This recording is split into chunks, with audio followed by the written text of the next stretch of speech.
It is 4:51 p.m. November 16th after the market close. We're looking at the S&P 500.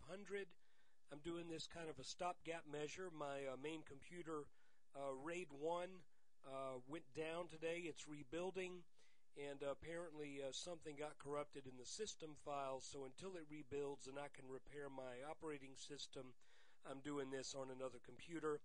I don't even know if this is going to sound worth 2 cents or not. But anyway, ugly day today. And I think we answered the question. Yes, we did break the channel for sure. Remember, we had this channel here. She's busted. You remember, when channels break, be ready for a back test.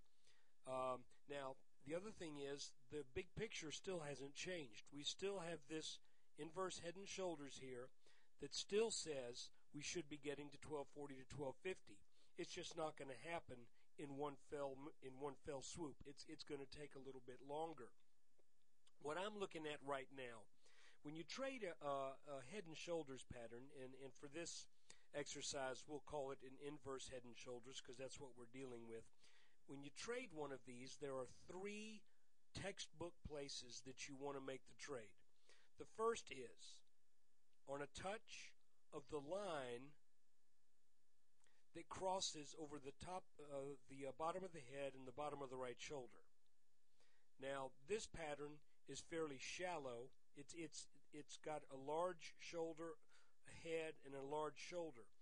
I don't think that this line right here is going to come into play for this application. The second place you look to trade is on a return to the neckline.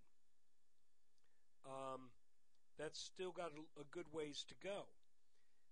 The third is on a 40% retracement from the bottom of the right shoulder to the top of the breakout. This is the top of the breakout move. We really just this was one big move that climaxed in the mid-1220s. So if we look at that 40% level, we're looking at something in the high 1150s.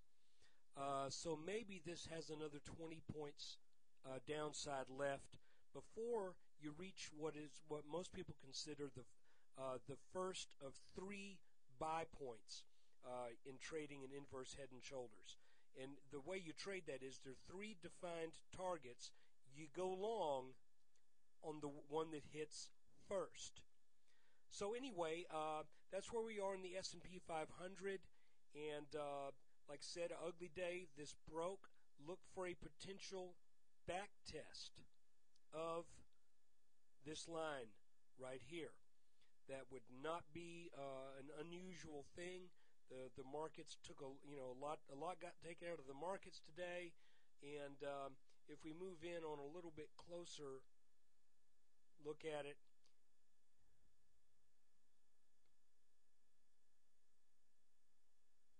there is also what I was thinking at one point was going to be a channel developing that was just going to take prices down over time. And I was looking at this and I'm saying, okay, whenever this channel breaks, that's when this slide is over. Well, it broke to the downside. By the way, keep in mind, when you have a descending channel and a descending channel breaks down, it's very easy for the prices to come back. It's very easy for this to come back inside this channel. This line right here should not represent much resistance at all. So it's very possible that we could rally back and then have a fight with that line. That top line would represent resistance. This one, because everything is down sloping right now, that bottom line can be very easily penetrated. So prices could get back up into this pattern and do a little bit more work. This green line that I've drawn right here ignore that because when I zoom in, the lines get a little goofy. So that wasn't anything. Anyway, I hope you guys did all right despite the difficulty the S&P had today, as well as the broader markets.